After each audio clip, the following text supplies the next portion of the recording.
How's it going, guys? Welcome to another edition, and actually a special edition of our Ah, Dynasty Spotlight series here at Masters.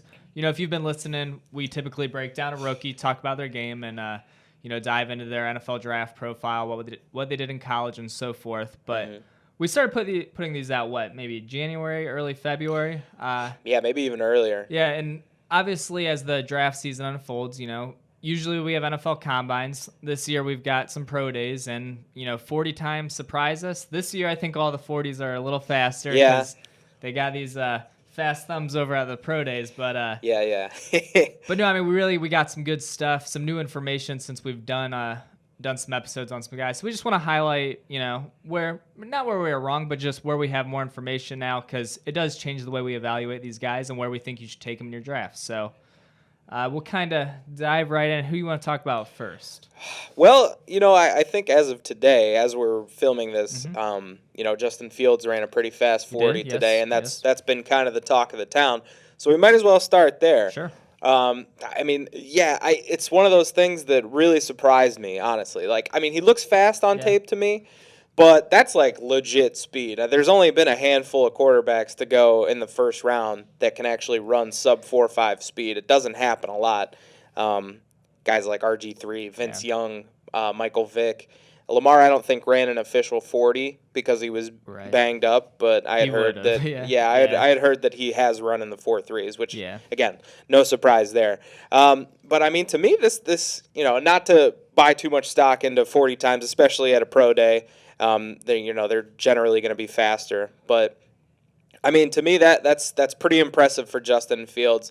And I don't know that it raises his stock for me, but I'm a little more excited about his running upside, honestly. I mean, again, I don't want to put too much stock into it, but it jumps out at you, that number, that 4.46, I think it was.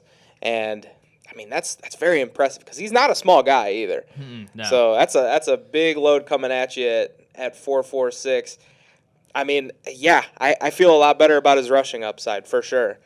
So I actually love that you brought up Fields because, when we first started this, Fields was one of the first ones we did, and we did Zack Wilson pretty early as well. Yeah. Since then, I feel like, the national hype has really switched. I mean, going into the offseason, everyone expected Lawrence 1, Fields 2. I mean, basically all college football season.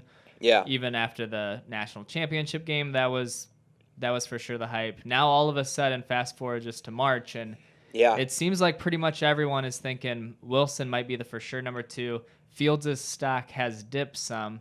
How are you feeling now? I mean, not even from a real NFL standpoint, but just in a fantasy football standpoint, has Wilson surpassed Justin Fields as your quarterback 2 in rookie drafts, or you still sorting through that, or does it depend on landing spot? I think it kind of depends on landing spot. I mean, as you guys have probably heard by now, the 49ers are up at the 3rd spot. There's a lot of rumblings that it's Mac Jones who they want. I mean, that's just rumblings, though. Say it is Justin Fields, then I would definitely like Justin Fields over Zack Wilson. Brandon Ayuk and Deebo Samuel. Yeah, throwing to George Kittle, too. Ooh. Yeah. San Fran's a good spot for whatever quarterback. Yeah, anyone. And honestly, I want to say, too, even Mac Jones. If Mac Jones goes number 3 to San Francisco, I might like his prospects better than any other quarterback in this draft. Yeah. It's just such a great situation, and that's kind of me biased, too, because I love Kyle Shanahan, as I know you do as well. I think that situation is going to help out whichever quarterback goes there, and they're going to be absolutely electric. I was never really huge on Zack Wilson anyways. I think some of the things they hype up about him are a little, I don't know. Yeah. Like people throw the Mahomes comparison around for reasons I don't understand because he can make some crazy arm angle throws. Yeah. I mean, the arm, it's not even close. Not to knock his arm, but it's not Mahomes level. And, I mean, I don't think he's really the same player. And there's always that competition factor too, which obviously didn't factor in much for Mahomes. But I mean, who did Zack Wilson play?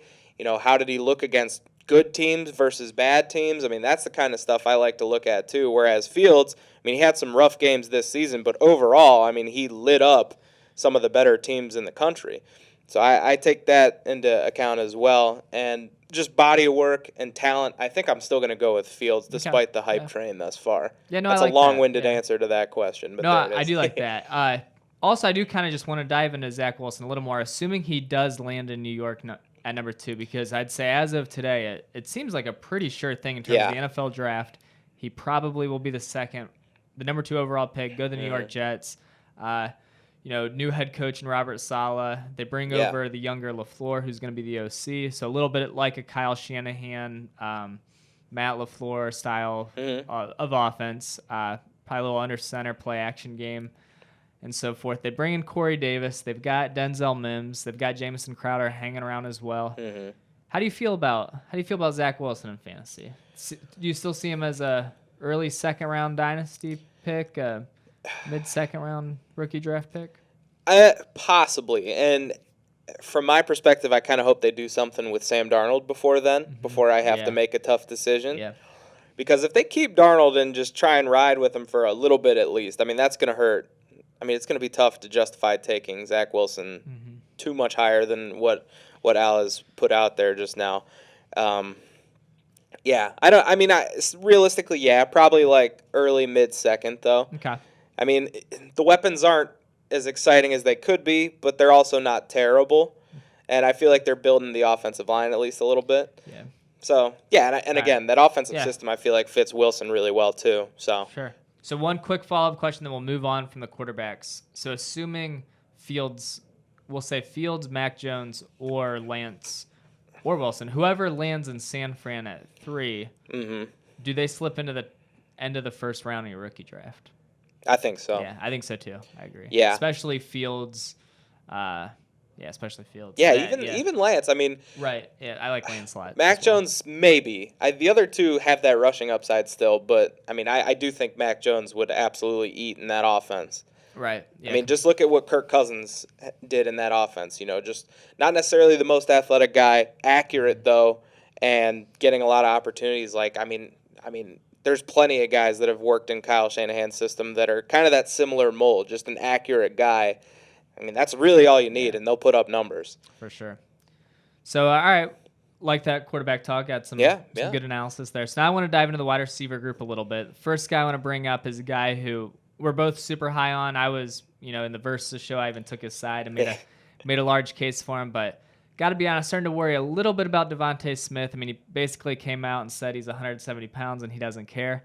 For me, and then on top of that, he really didn't participate in any drills at the pro day. He didn't, run a 40, didn't do a vertical jump, didn't do a 3-cone, 20-yard shuttle, none of that. So, part of me worries a little just because, I mean, don't get me wrong, absolutely dominant at the college level. Arguably, I mean, statistically, one of the best receivers ever in college football history. I mean, what he did at Alabama the past few years is really second to none in terms of Alabama receiving history.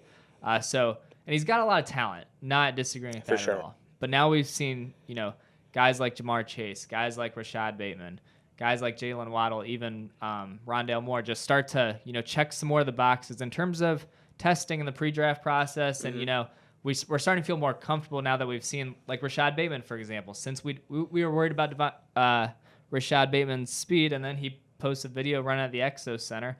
It was like a 4.39 40 or something. Yeah, something absurd. crazy. So, I mean, if all of a sudden Rashad Bateman has legit 4.4 speed, is he a safer prospect than Devonta Smith? I don't know. I still love the talent Devonta Smith has, but I got to be honest, in terms of a confidence factor, it's starting to dip a little bit for me. Mm-hmm. I think Jamar Chase has kind of solidified his own tier now as the number 1 receiver. And then I think the next 4 are really close, in my opinion.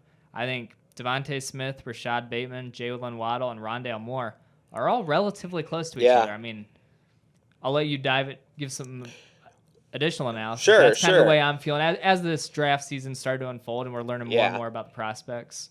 Yeah, and I agree with you. And obviously, Alec and I talk a lot about this kind of stuff, so we both have kind of discussed this being an issue for us.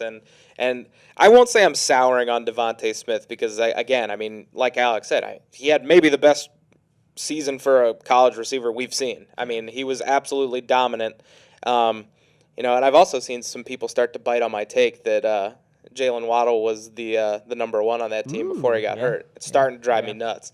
But it's not really a hard take because that was the case. He was the more hyped up receiver. He was the guy, and then he got hurt, and that's when Smith started to go absolutely nuts. I agree with you, though. I feel like Chase is kind of solidifying himself. Again, we don't like to put a ton of stock into pro days, but the fact that Devonta Smith is basically saying, yeah, I'm thin, deal with it, and also, I always worry when a guy doesn't run a 40 and he's not hurt. Yeah. That's always a little bit concerning to me. And if you go back to the episode when we talked about Devonta Smith, or maybe it might have been our verses between Chase and Smith, I had said I expect both those guys to run slower 40s than you'd expect. I feel like Devonta Smith was probably running a slow 40. He doesn't look like a guy that would run a fast 40. Right. He's kind of long. He's really like he gets long strides. Yeah, so exactly. Once he opens up, you see him on those double move deep routes. That's where he separates.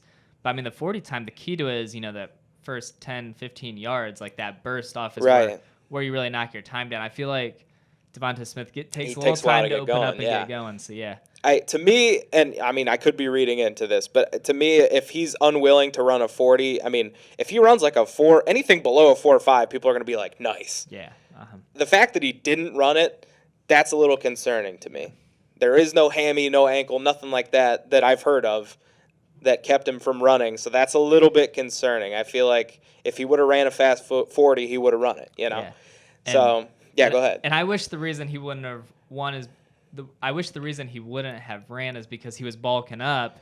Right. Wish he would have weighed in at like 187 or so and then said, I'm not going to run because behind closed doors he was just trying to bulk up. Yeah. But instead it was kind of the opposite. He came out, said, I'm still really light. I don't even know if he got on the scale. I think he just said, I'm 170 from what I saw, and then didn't participate in anything. Yeah, so that's interesting. Yeah. Still, again, from a talent perspective, I do like him. He's got a ton of talent, but just as talking about an NFL draft profile, there's some question marks, and guys like Jamar Chase and even Rashad Bateman, they just check a lot more boxes that make you feel more comfortable. Yeah. And just rewinding to really the last 2 years, so the year that AJ Brown came out, he was like my number one receiver of that class because I said to me he just looks the safest. He's big, he's strong, does everything well. I just feel very confident in him, and now he's one of the best receivers in Dynasty.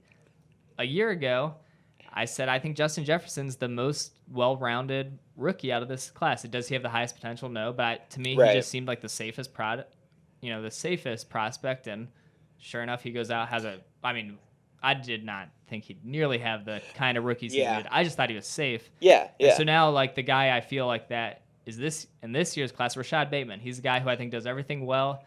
Physically, he can play in the NFL without a doubt.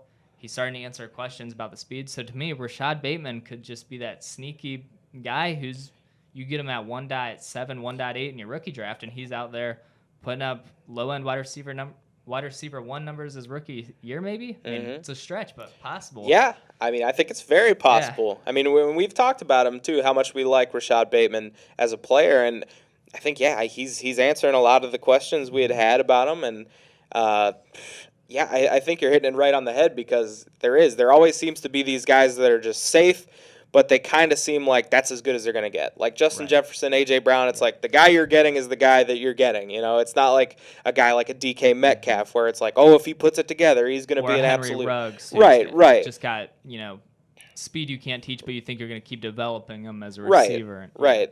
Those guys you mentioned, like, Brown and Jefferson and now Bateman, they're all really well-rounded. And, there's not really like that, if Bateman this. No, he's not going to get faster. He's not going to get bigger. He's basically what he is right now. Sure, he can refine technique and stuff like that, but for the most part, you're getting what you're getting, and that's not a bad thing. In an NFL draft, like real football, that they seem to like, I'll take the guy that has more potential. Yeah, absolutely. But from a fantasy perspective, that works out really well for us because, you get better value on a guy that's going to be a really solid NFL player. Sure. So one other receiver I want to talk about, I know it's a guy we both love.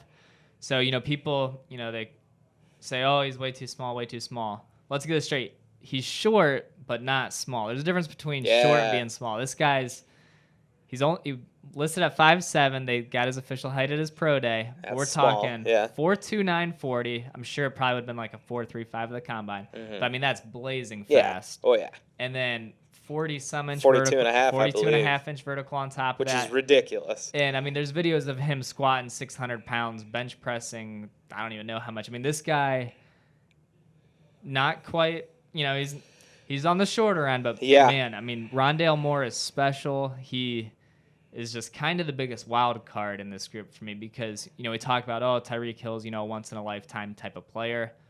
But Rondale Moore could be a once-in-a-lifetime type of Rondale Moore player. I mean, there's no one I can truly compare him to based on his measurables and what he's capable of. His freshman year at Purdue, absolutely phenomenal. Then, had a hammy that held him up. And then this was just a weird year with COVID. He had a hammy injury, then just kind of ended up sitting out the year after. So just a very interesting college career path in terms of set the world on fire as a freshman. I mean, we loved him his freshman year. Definitely. Just unreal talent. Then 5'7", there's not many comparable NFL receivers who are only 5'7", but then, I mean, he's thick, he's strong, he's fast, he's athletic beyond every measure of the word. I feel like any receiver you can think of that's that short doesn't have the total package like he does. Yeah. So, I mean, I think of all the, now with Tyreek Hill being in the league, anybody that's known as a speed receiver gets compared to him immediately, which is usually a bad comparison. Right. I feel like Rondale Moore is a legit comparison. Yeah, and obviously, he's a little bit shorter, even a little shorter than Tyreek Hill, but I feel like he is, and we mentioned it about Tyreek Hill before too. He's more compact. He's thicker. It's not like he's 5'7" and thin as a rail. Like he is a thick, strong guy, and add in the freak athleticism of the 40 and the speed and the vertical. I mean, the dude's a total package, and we've seen it on the field too. And again, in big games, he shined brightest. I mean, when they blew out Ohio State, he looked incredible. With David Blow at quarterback, the magician. Yeah, exactly. Little fun fact for you guys: David Blow's a magician. Yeah, I mean, I really like Rondale Moore, and again, not to read too much into it, but it's good to see. It's definitely good to see, and I know Alec and I have been sending pictures of. Just like a picture of him running where he just looks absolutely jacked. And I think, how do you not want this guy? I mean, next generation type of stuff. Yeah, absolutely. That's the kind of guy, that's a lottery ticket. Yeah. What's awesome about him too, as which I think is a little from a fantasy football outlook, Jamar Chase is probably going to go top 7 picks of the draft, which actually what's funny, there's some rumors out there about Cincinnati reuniting with Joe Burrow, which would be filthy. But for the most part, usually these top-end receivers who go early first, they usually start on a bad team, which kind of hurts. With Rondale Moore, he could very easily go very late first round. Yeah. Which, who's picking in the very late first round? Only the best good teams. Yeah. So you pair him somewhere like a Green Bay or, somewhere with a proven quarterback who either just needs a great number 2 or even, who knows, just a playmaker. I mean, all of a sudden he could wind up in an awesome fantasy football landing spot and win you a league. Yeah, 100% agree. I think he'll probably be the steal of both drafts, fantasy and NFL. Sure. Just because he's short. Yeah. Any other receiver news since we did our Spotlight series shows that? Not a whole lot that I've heard of. I do kind of want to touch on ETN a little bit too, because he ran a pretty fast 40 for him as well. I think he overall had a really good workout at his pro day. It's a little bit reassuring. Especially with running backs. I feel like running backs always tend to run slower.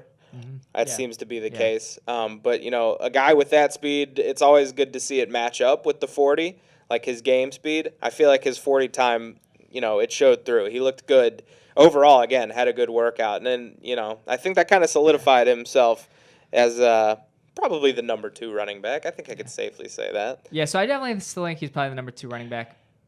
But I didn't like. So what was like a 4-4, like a 4-4-4, like 4-4-4. Like 3 4s in a row. Yeah, I think might have been. And so I mean, obviously that's definitely good speed. But we're talking about all these pro day times. Yeah. So just call it a 4.5 flat. I mean, for a running back, a 4.5 flat at the combine is still good. But for me, his whole game kind of is just that burst in speed. Mm. And I just like, not that it's not good, but I don't feel better about it. Like it wasn't right. He didn't drop from it, but I was just like, okay, like I was hoping he'd run that. Well, yeah. So for that, I was kind of worried he might run a little slower because even though we've seen good straight line speed, it's that burst, which I feel like is kind of. I don't know that it always translates to the 40. Right. And it doesn't. I mean, and that's the thing too. Some of these things are just overrated, but some of them are. So the burst you can definitely see on film, and then to see the long speed too. Yeah. It made me feel a little bit better because I was wondering how he would run. I thought it might have been a little slower than that. Yeah. And for that reason, no. I mean, he solidified what we thought of him. Right. For sure. Right. Yeah. I don't know that I'd put him ahead of Najee still, but I mean, he's definitely right there. Sure. And Najee is a guy who really didn't do anything at their pro day. So Alabama, I think, had 2 pro days. First one didn't do anything. Today, I think he actually ran a little bit of routes with Mac Jones and just caught some passes, but no 40 time for Najee. I think he was recovering from an ankle injury, possibly. Okay. So no numbers on him, but we expect him to probably be a little slower than you'd want in a perfect world, but definitely quick in and out of breaks in short area. Pretty agile as well. I mean, some of those hurdles we saw were absolutely insane. So feel good about Najee Harris, but no real news on him. Yeah.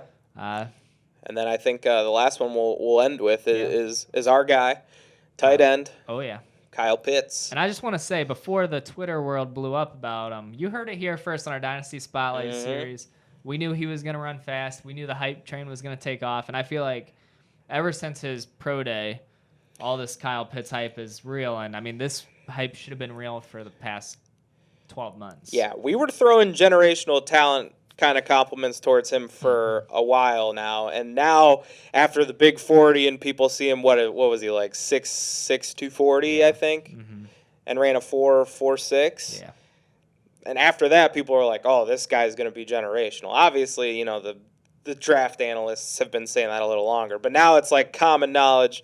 So, just remember, we've been on this train for a while. And I told you, Alec told you, this guy's going to be an absolute star in the league. And, we've had some people, some friends of ours too, even say it's similar to like Chase Claypool in terms of like build and speed, and wondering if he'll even play tight end or if he'll actually, just basically be a receiver. To that I say, just leave him at tight end. Yeah. Especially for fantasy. Yeah, just let him eat. Yep. Yeah, so one more thing with Kyle Pitts, too, just talking about where he could end up. I think Cincinnati's a very realistic landing spot, and that'd be pretty filthy, pairing him with Joe Burrow. Yeah. And for those of you paying attention, a few seconds ago I said there's been rumors about Jamar Chase going to Cincinnati. So I think, long story short, throw some Joe Burrow. Yeah, go get Joe Burrow. Yeah. There's a very good chance they get Joe Burrow, a generational type weapon with the number 5 overall pick or whatever, 5 or 6. To go with the weapons he already has, which are not T. bad. Higgins, Tyler Boyd. Joe Mixon, oh yeah. Yeah, and even if they go offensive tackle, I love that for them too. Because, again, you're protecting Joe Burrow. Yeah, so Joe Burrow is a very good pre-NFL draft trade candidate. Yeah. Especially he's still recovering from that injury, so maybe there's some owners out there who are just kind of, he got hurt as a rookie. Yeah. Maybe willing to give him up. Yeah. So, yeah. I like that a lot. Yeah. Anybody else? I don't think so. I think we hit on some good stuff. We hit the quarterbacks pretty good. Talked about the receivers pretty good. Running backs was a little light, but there really wasn't much running back news. Hadn't heard much about Javonte Williams or Michael Carter. Yeah, I don't know if North Carolina has had a pro day yet. I haven't heard anything. I'm not sure. And they're still ongoing. A lot of stuff to still happen. That's what happens when COVID comes and breaks the combine down, and you have to have a bunch of random pro days. Sad day. I love the NFL combine. I know. I do Usually too. about February 22nd, right around your birthday. Yeah. But this year, no combine. I know. Hopefully it'll be back next year. But then again, sometimes we like to put too much stock into it. But either way, pro day workouts overall were interesting. Nothing really we didn't expect. No, but no it's huge surprises. Again, it's nice to confirm our thoughts. Just see some things that we like about some of these guys. See them back it up in a workout like this. Again, not a huge thing, but it's always nice to see. Yeah, absolutely. All right. With that being said, feel free to drop a like, subscribe, leave a comment. We're still doing the Spotlight series. We're still doing the Versus series. Any ideas or people you want us to talk about, toss them in the comments. And, of course, sign up for a Dynasty Draft, mastersfantasyfootballleagues.com. Al, anything you want to add? That's all I got. Thanks for listening, guys. Yep, thank you. Bing! Boom! Bam! Boom!